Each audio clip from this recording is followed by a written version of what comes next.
ಸ್ನೇಹಿತರೆ ನಮಸ್ತೆ, ನಿಮಗೆಲ್ಲ ಮತ್ತೊಮ್ಮೆ ಯಜ್ಞನಿಗೆ ಸ್ವಾಗತ. ಕೆಲವು ದಿನಗಳ ಹಿಂದೆ ಸುರಪುರ ನಗರಸಭೆ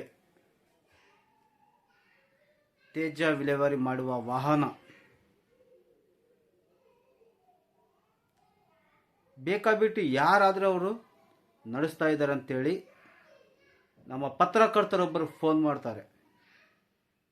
ಆ ಮೊದಲು ಮಾಡಿದಂತಹ ಫೋನ್ ಕರೆ ಹೇಗಿತ್ತು ಅಂತಂದರೆ ಅವ್ರಿಗೇನು ಗೊತ್ತೇ ಇಲ್ಲ, ಒಂದು ರೀತಿಯಲ್ಲಿ ಮಾತಾಡ್ತಾಯಿದ್ರು. ನಂತರ ಅವ್ರಿಗೆ ಗೊತ್ತಾಗಿದ್ದು, ಇಲ್ಲ ನಮ್ಮ ಸಿಬ್ಬಂದಿಗಳು ಮಾಡ್ತಾ ಇದ್ದಾರೆ, ನಾನು ಅದರ ಬಗ್ಗೆ ಗಮನ ಹರಿಸೇನೆ ಮಾತನಾಡಿದ್ದೇನೆ ಅಂತ ಹೇಳ್ತಾರೆ.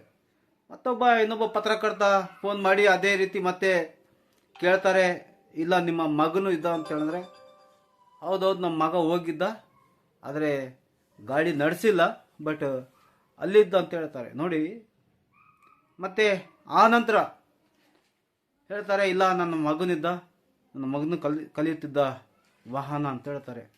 ನಾನು ಆ ಮಲ್ಲಿಕಾರ್ಜುನ್ ದಫೇದವರಿಗೆ ಒಂದು ಮಾತನ್ನು ಕೇಳ್ತೇನೆ. ಮಲ್ಲಿಕಾರ್ಜುನ್ ದಫೇದಾರ್ ಅವರೇ, ಅದು ನಿಮ್ಮ ಸ್ವಂತ ವಾಹನ ಅಲ್ಲ, ಅದೊಂದು ಸರ್ಕಾರಿ ವಾಹನ. ಆ ಸರ್ಕಾರಿ ವಾಹನ ನಾಳೆ ಆ ಸರ್ಕಾರಿ ವಾಹನ ಅಪಘಾತ ಸಂಭವಿಸಿದ್ರೆ, ಏನಾದರೂ ಹೆಚ್ಚು ಕಡಿಮೆ ಆದರೆ, ನಿಮ್ಮ ಮಗನಿಗೆ ಏನಾದರೂ ಆಯ್ತಂತಂದ್ರೆ ತಿಳ್ಕೊರಿ, ಅದಕ್ಕೆ ಜವಾಬ್ದಾರಿ ಯಾರಾಗ್ತಾರೆ? ಬೇಕಲ್ಲ ಜವಾಬ್ದಾರಿ. ಯಾರ್ದೋ ದುಡ್ಡು ಯಾರ್ದೋ ಜಾತ್ರೆ ಮಾಡ್ತಾಯಿದ್ರೆ ಅಂದರೆ ಇದು ಸರಿಯಾದ ವ್ಯವಸ್ಥೆ ಅಲ್ಲ. ತಾವು ಸಹ ಒಬ್ಬ ಅಧಿಕಾರಿಯಾಗಿದ್ರಿ, ಅಧಿಕಾರಿಗೆ ಯಾವ ಜವಾಬ್ದಾರಿ ಇರಬೇಕಂತೇಳಿ ತಾವು ಜವಾಬ್ದಾರಿಯಿಂದ ಇರಬೇಕಾಗುತ್ತೆ. ಬೇಜವಾಬ್ದಾರಿತನ ಇದು ನಿಮ್ಮದು ಸರಿಯಲ್ಲ ಅಂತ ನಾನು ಖಂಡಿಸುತ್ತೇನೆ.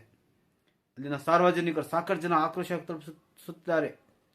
ಇಲ್ಲ ಹೇಳಿ, ಯಾರು ಬೇಕಾದರೆ ಈ ವಾಹನವನ್ನು ಕಲಿಯಬಹುದು ಅಂತೇಳಿ ಎಲ್ಲ ಸಾರ್ವಜನಿಕರು ಬಂದು ಅಲ್ಲಿ ಆ ವಾಹನವನ್ನು ತೊಗೊಂಡು ಹೋಗ್ತಾರೆ, ಕಲಿತಾರೆ. ನಿಮ್ಮ ಮಗನಿಗೆ ಒಂದು ವೇಳೆ ಅಷ್ಟೊಂದು ಕಲಿಯ ಶೋಕಿ ಇತ್ತಂತಂದರೆ, ಡ್ರೈವಿಂಗ್ ಶಾಲೆಗಳಿದ್ದಾವೆ, ಸ್ಕೂಲ್ಗಳು. ಆ ಡ್ರೈವಿಂಗ್ ಸ್ಕೂಲ್ನಲ್ಲಿ ಕಲಿಬೇಕಾಗಿತ್ತು.